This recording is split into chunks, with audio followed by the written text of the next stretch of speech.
Just start with a quick intro. Yeah. Hey, Ali, how's it going? Not bad. How are you? Pretty good.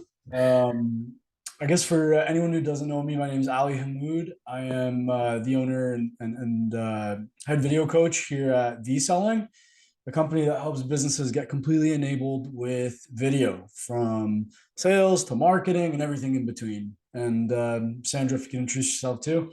Yeah, so my name is Sandra, and I am the owner, founder of Fearless Cookin Spice Blends. And they're all organic, preservative-free spice blends, as well as Pragmatic, which is it's a coaching for small businesses who need support with video specifically, and implementing that into their sales process, but more so in the smaller scale when we're talking about TikToks, Instagram, things like that. Awesome. And for those who don't know what the relationship between me and Sandra is, we are both alumni from Vidyard. We both worked at a tech company. We both have different roles and the same roles when we first started out. My position when I was at Vidyard started off on the business development team that ended up turning into a partnership role. And the partnership role was well, the sales role first started off obviously speaking to people about the power of video and the technology itself. And then the partnerships role was dealing with digital marketing agencies all around the world, teaching them the power of video, teaching them the tech, and then helping them build programs around teaching others how to use video or create video or strategically put video for any business needs. So, and then Sandra, yourself. Yeah, so I was at Vidyard with you as well, started as a BDR, so business development, and then worked into the video coach for the organization. So enabling our free users from the free user platform to be comfortable using video and being in front of the camera. Worked with over 500 people all over the world, small organizations, large organizations, and just getting them comfortable with it, and then into the leadership of the SDR team there as well. And then from there, here we are. Yep. It's interesting. The one thing that I love about Vidyard is when people go there, see the huge gap in businesses and not understanding the potential of video.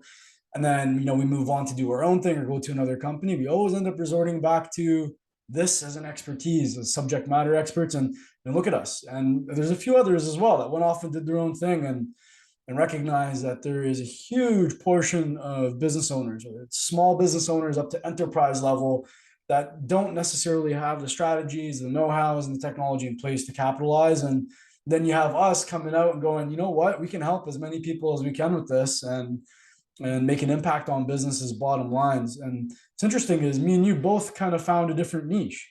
Yeah, yeah, it's true. I completely agree with that. I think we underestimate the power of video until we worked at Vidyard. And that's what really opened our eyes. I remember when I first started there, I had done sales and marketing and logistics, you name it, but never been in front of the camera. And the moment my manager had asked me to create a video, I was like, oh shit, here we go. I knew I was hired for this, but here we go. And I remember locking myself in a room for the entire day.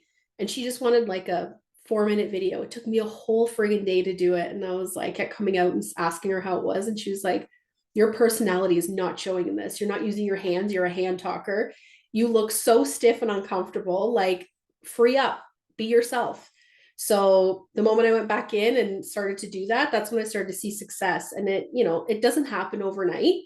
But when you work with other people, you see that they want that perfection in video. And that's not what people want. That's not what people are looking for. Because the more you add that perfection to it, the more uncomfortable it is for the viewer to watch because you're just sitting there super stiff and you think you have to look a certain way. But no, you've just be yourself, right? And I think sometimes on video, you have to be more um, vocalized and show more character because you don't have that in-person presence and energy from people. Totally. If I were to look at both ends of the spectrum of where I started, in my first video, I was slouched all the way down in my chair like this. I had a pen in my hand that I was flicking around. I didn't want to hear my own voice. I didn't want to see my face. And I remember at the time, my manager came up to me and was just like, dude, you got to make a change. Like, just sit in front of the camera and speak as if you're speaking to a friend. It took me about a week, to be quite honest with you.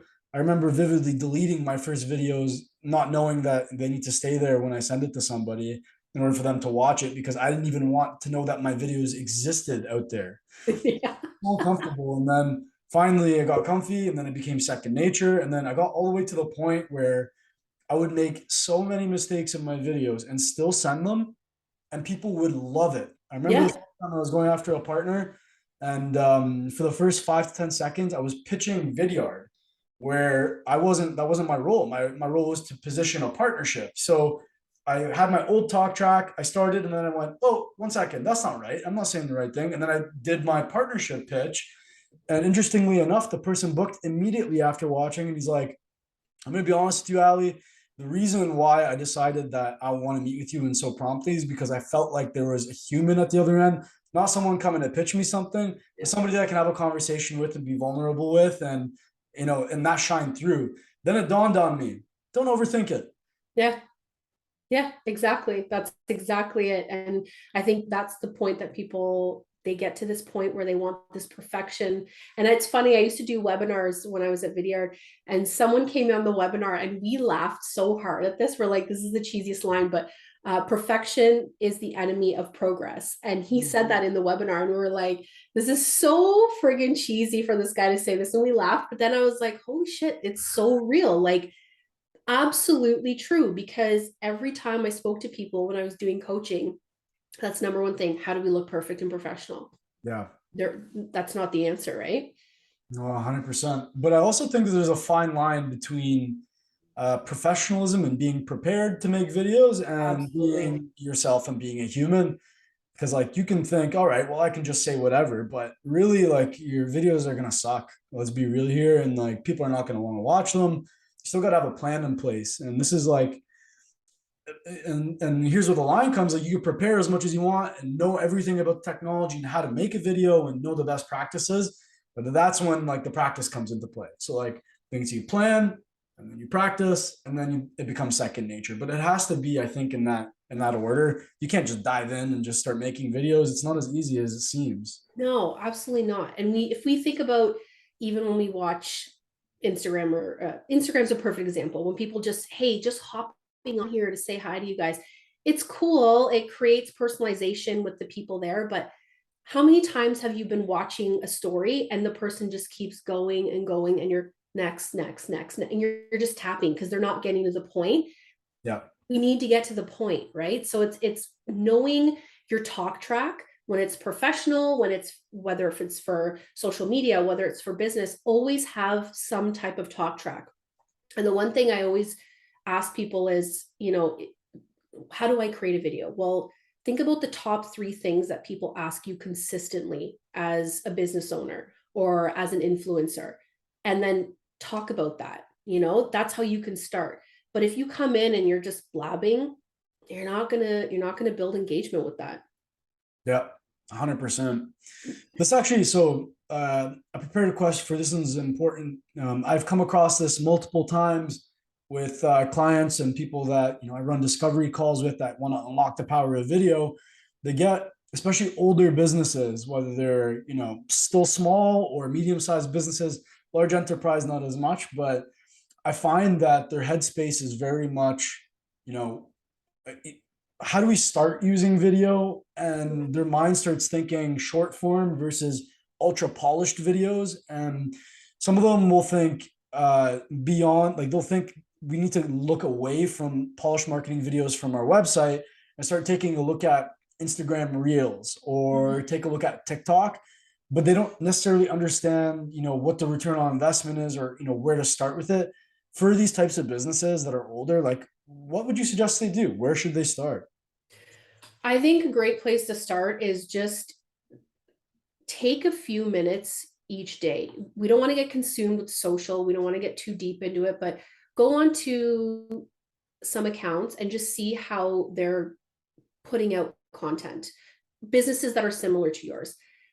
If we look at tech, for instance, it's a little bit more risque, right? We can joke more. Organizations like Gong and even Sales Feed, they get really creative and they're doing funny things, and that's cool, but you have to have the right audience for that. You don't have to be at that point when you have an older organization. With older organizations, an example of this is I saw a Mennonite farmer that's local, and they wanted to start creating some content. And the farmer just went out with his cell phone and he's just filming the animals and he's talking to the animals. And it's so engaging. And you're like, this dude's probably like never filmed a video in his life, but he's doing his best. And it felt good. It felt natural. So, when you're creating natural content like that, that's where you're going to see wins again, because it's not polished. If you want something polished, you can go pay $10,000 plus to have a videographer come in and do it. That's not what we're talking about here.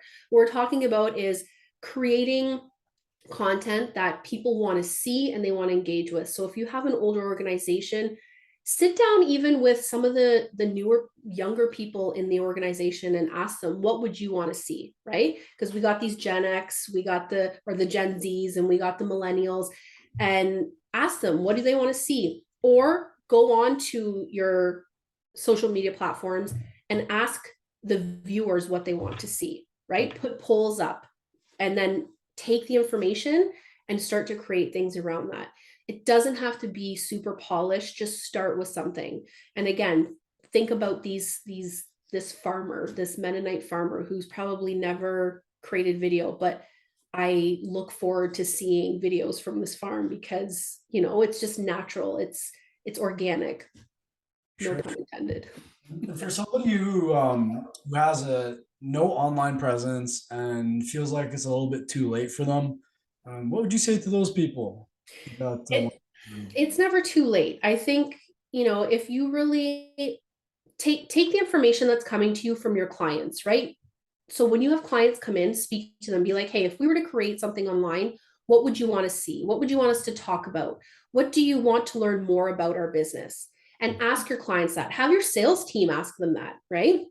Reach out to your sales teams and say, hey, what are the frequent questions we're getting from our potential clients or customers, and start using that to create short videos. And if you're not comfortable in front of camera, you don't always have to be in front of the camera. There's things that you can do where you can do product shots, where you can, if it's a factory, like a manufacturing company, just walk around and kind of show them behind the scenes. People love seeing that kind of stuff.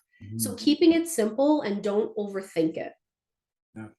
Now, hypothetically speaking, if somebody wanted to, for example, walk around their farm, we'll use that same example, and record an hour's worth of one long video, but they want to chop it down into nice tidbits. What would you suggest they do? How would they do it? And what channels would you suggest for probably not farmers, but let's say like a SaaS business or Mm. something a bit larger? Yeah, I would say take that content. What's the saying? All content and everything is content. Hmm. But it really is, right? So you want to, if you have, let's say you've got videos that you've created that are, you spent $10,000 on, and you're putting them out there onto YouTube, you're embedding them on your website, and they're not getting the views or the traffic or the engagement that you want. Start chopping that down, right? I think right now we have to remember that our attention spans have completely changed even in the past 3 years, right? Since TikTok has come about, where we need that first 5 to 7 seconds has to be super engaging to us. So take those videos that you've invested in, keep building the ROI on those videos, and just cut them down. There's super easy platforms that you can use. Ali, and you and I have talked about this. I think you said Filmora. I use Splice. Take those videos and just create short snippets that you can put onto social media, and use that. Yeah, for sure. Yeah, I totally agree. I think in terms of the different channels too, I think they all have different audiences. I was a little surprised yesterday. So if I were to say, what channels to use if you're going to create social media videos, especially in short form, if you're looking at something like TikTok, I feel like it is a younger demographic. There are older demographics as well. I feel like high level executives still waste an hour a night on TikTok if Oh, yeah. that's the prerogative. And I've gone as far as seeing the most outlandish advertisements. I saw somebody who's advertising large like tree trunk woodcutters. Like I don't know how to explain it, but like for timber workers. And I'm like, why would you be posting this on TikTok?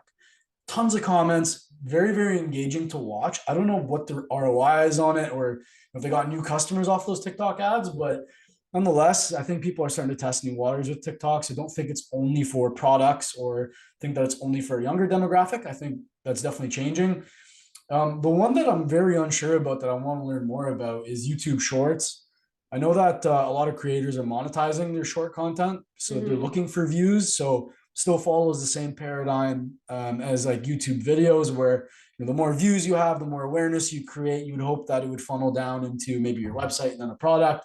But hypothetically speaking, people get paid on the videos that they create, which I don't think TikTok monetizes their content. And if they do, it might be just in the States because I don't think they do in Canada, or maybe that just changed. And then so then you got Reels. Reels is a wild card in my opinion. I feel like because it's under Meta. The one thing that I found incredible about Reels is like advertising is pretty easy. If you got one really great video that Yeah. performed exceptionally well, you got tons of views on it, you can just boost that post immediately. And you can have those posts boosted to Facebook. You can have those ads boosted to Instagram as well. So like it's almost like a testing grounds where you can just create content, something pops, and then you can use that as an ad, which I find very interesting because obviously Facebook and Instagram are top tier when it comes down to advertising. That's what tons of agencies are basing their entire business model on, and people are paying top dollar for that, right? So I Yeah. think they all have their place, but I wonder if there's, maybe if there's anything else that's taking place.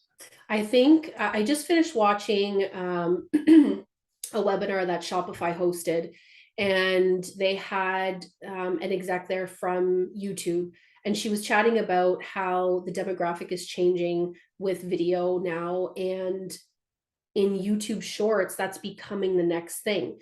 And one of the people had mentioned that right now, this year specifically, YouTube Shorts are going to 5x the income that people are making, which is wild, right? So why are we not using this? I know myself is a perfect example, and I've mentioned this to you before. Like, create your content, and you have YouTube Shorts, get it on there. Don't go with the intention of like, I want to make money from YouTube, I want them to start paying them. Go with the intention of just putting things out there and creating content. The one thing that we learn in sales, and if you're in sales, consistency is key, right? And it's hard. And the same thing goes for video. Consistency is key. There's so much that I post on my Fearless Cookin social media page. I've had reels that the video quality is crap. I sound very uncomfortable in the video when I first started making reels, and they've hit 17, 20,000 views. And Wow. then I create clean, like precise, like good to the point videos, 200 views.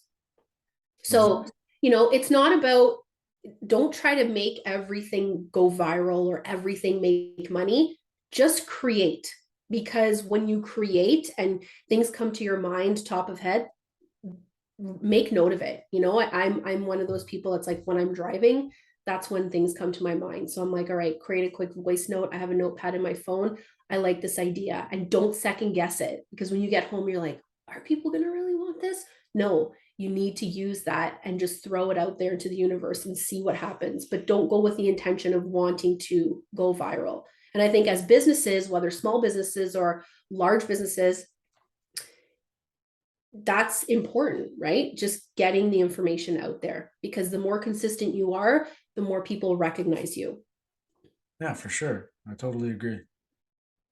Yeah. And I kind of wanted to ask you too. So, with older organizations, or sorry, with businesses that are focused on bringing in like new clients, rather than looking to grow with their existing accounts um, and continue customer success, how can they use video?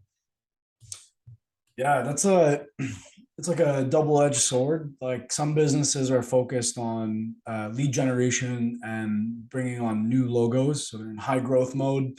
Then you have some businesses that maybe have hit a cap or recognize that cross-selling and upselling into those accounts is far more lucrative than bringing on new accounts. And each one has a different strategy. For net new accounts and for bringing in new logos, typically the process that we at vSelling bring forward is a four-step process. Number one is recognizing your process. So like understanding every critical piece of your business as it pertains to the customer, from the awareness stage down to the decision stage, and understanding exactly what they're doing to learn more about your product or service. And once you understand where those critical points are, you can shine a light on the dark spots of your business where you aren't necessarily explaining your business, showcasing your business, answering questions before they even come to you. And the reason being is because 80% of the entire buying decision happens online and it's self-serve. People don't want to speak to a salesperson until it's time to validate that the choice is the right choice for them. Think about the last thing that you bought, right? It's interesting because like you'll do all your own research, and then last but not least, you'll go and talk to the company. And sometimes most of that research, if you don't have content and you don't have things to help them make that decision, they'll find it from someone else who's speaking about it. And you better hope that that person isn't selling the same product they're answering the question to, because more than likely they're a few clicks away from speaking to a sales rep from that piece of information they just ingested. So you got to take a look at your process, and this whole thing, it takes a long time to break down and figure out where you want to start and what the end goal is. But then the second thing you want to take a look at is your tech. You want to get the right technology in place. A lot of people in today's day and age think that YouTube is still the strategy to bring in customers, or to create an about us or a company overview video and throw it on your website. That couldn't be far more from the truth. And the reason being is because, let's say, for example, you have a marketing video that's on your website and it's an about us. You are not answering any question that people care about. People do not care about your business, when you started, who the leaders are, who the co-founders are, whatever it is. They just want to know the things that are solutions to their problems. So getting too deep into the tech, getting things like a Vidyard in place where you can put lead capture forms and have people give you their information and understand who the viewers are is the best way to start strategizing where and how you want these videos to perform.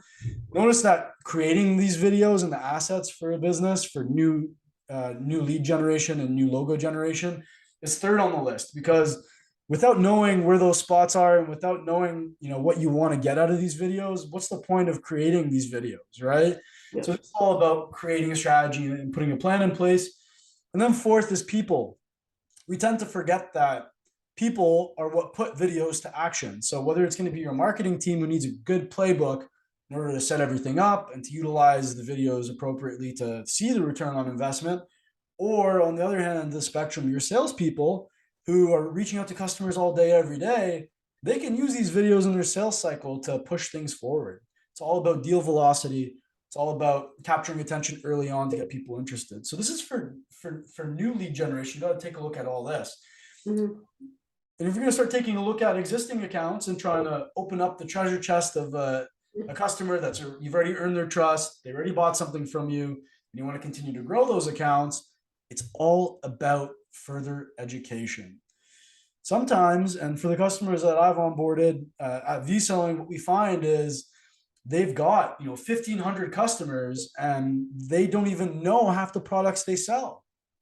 So if you're a customer and you don't know what other products we sell, then how are you supposed to, if you think everything's fine with what you have, understand what potential you could have, what that solution could look like, or what other pains in your business our solutions or services or products can solve for you. So continuous education is huge. We tend to just set and forget. So you can do lots with that following that same framework.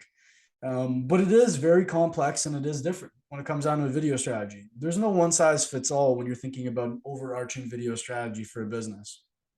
Yeah, no, I totally agree. And I think, if we look at organizations like Apple, for instance, I mean, they're a beast themselves, but they're constantly educating on their product. They're educating on the new things that's coming, all the new information. And a lot of people are already existing clients, right? Existing customers.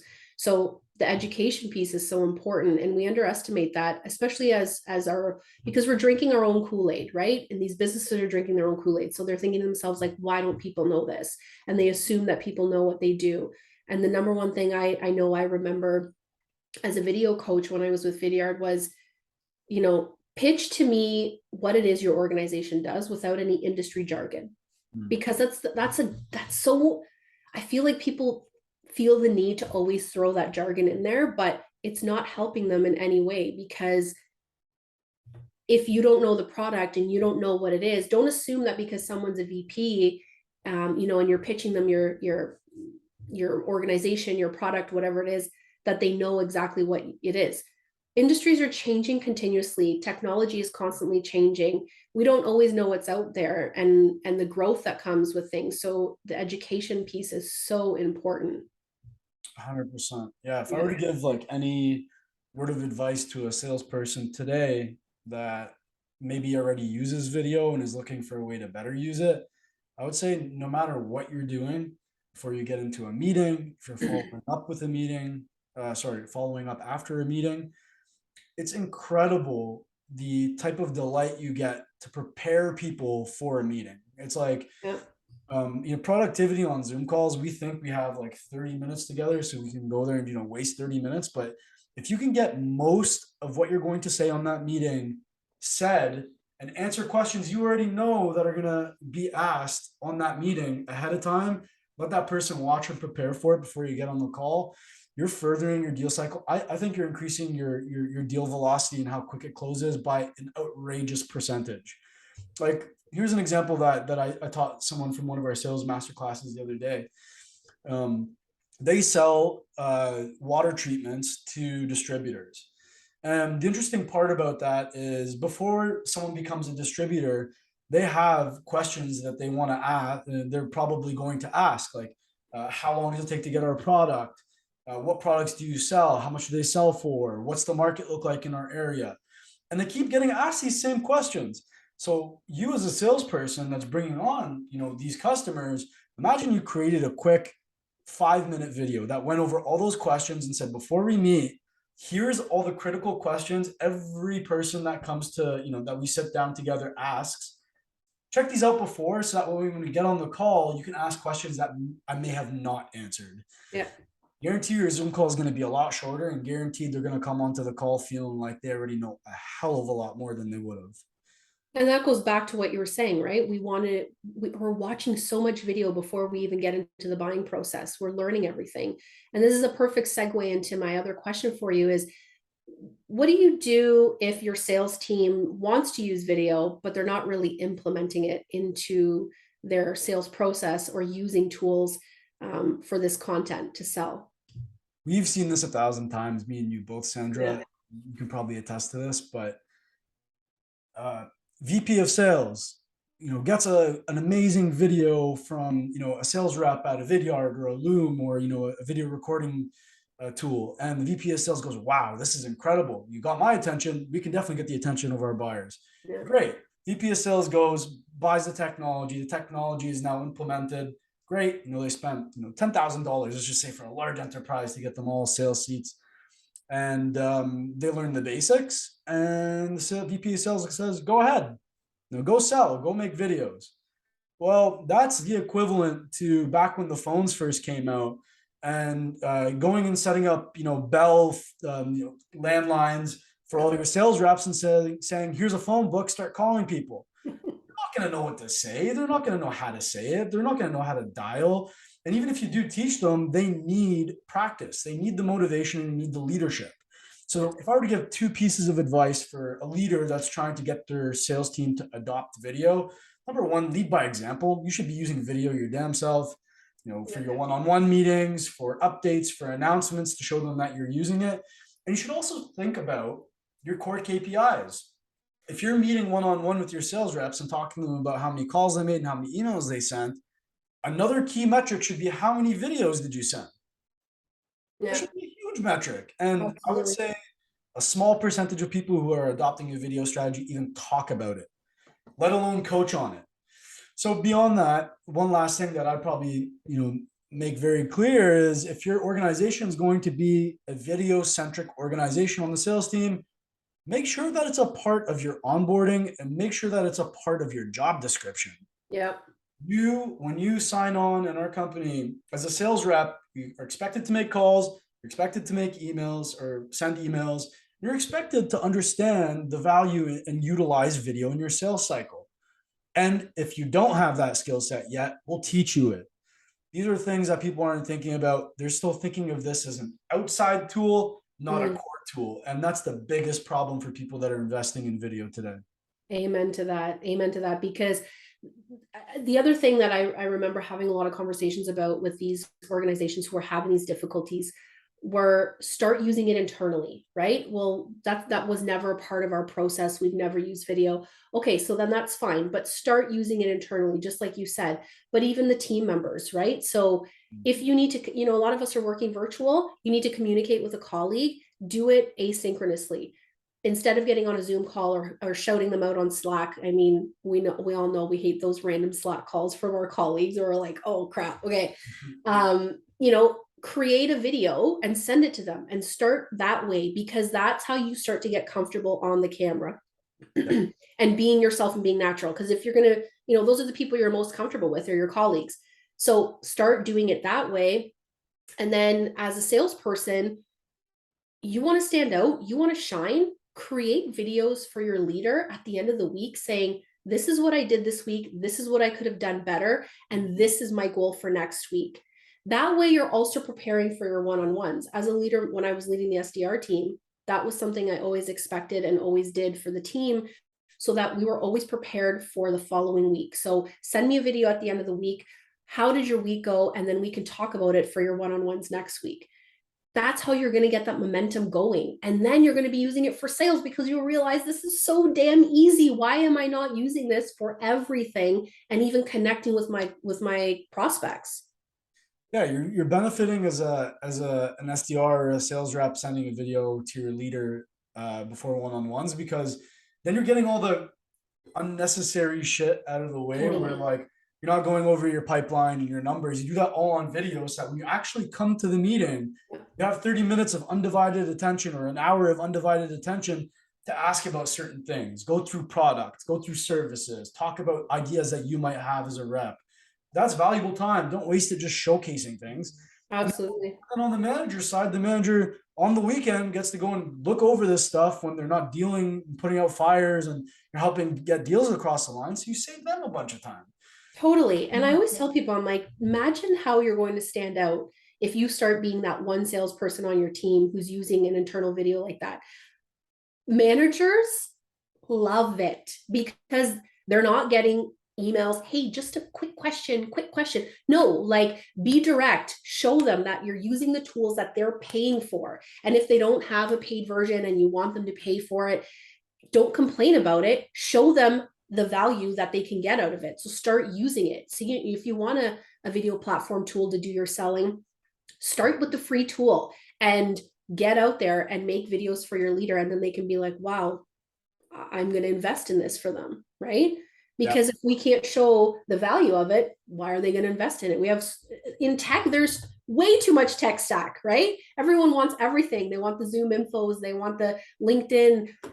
You have to show the value. And that's a beautiful way of doing it.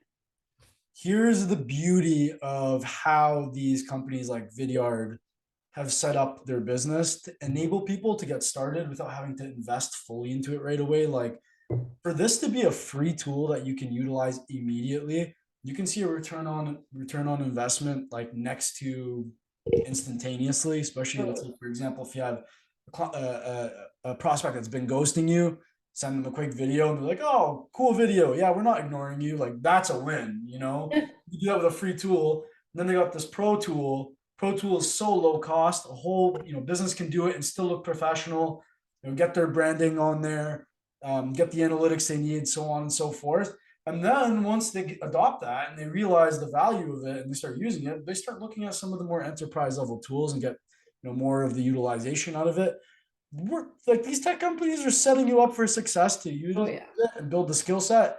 It's just about understanding the value of it and taking that leadership within yourself to do it. I deal with salespeople, and I deal with sales leaders, and they all have their own cup of problems. Salespeople, they're very hard to change sometimes. They got their old Mhm. ways, especially some of the older demographic who've been doing this for years. They think this is kind of just a little gimmicky. I assure you it's not. You'll have that one hotshot younger salesperson that comes in and goes, "Hey, I'll try that." Next thing you know, they're performing better than some of those top tier, mature sales reps. It's insane. It's like, Absolutely. yeah, And because you're more focused on these larger organizations, and I'm more in the small business realm of things, this is a tool that small business owners can use as well. I use it myself all the time for both my businesses, where I need to, communication is just the email is breaking down, nothing's happening. Make a quick video and send it to them, right? They're going to get that in their inbox and go, oh, whoa, like Sandra's really personalized here. And when you're a small business owner, it's really important to be micro focused on your customers so that they become returning customers and you build that trust with them. Don't underestimate the value of that. If you're just a one person entrepreneur, use it to your ability to communicate with potential clients, to show them, to communicate, even bring out your personality, right? If you want to grow into the US or into a different market and you can't fly there and you can't travel there because it's expensive, create videos and send them off and tell them about your business. It's the next best thing to being there in person. agreed. Sandra, thank you so much. I think we're done here.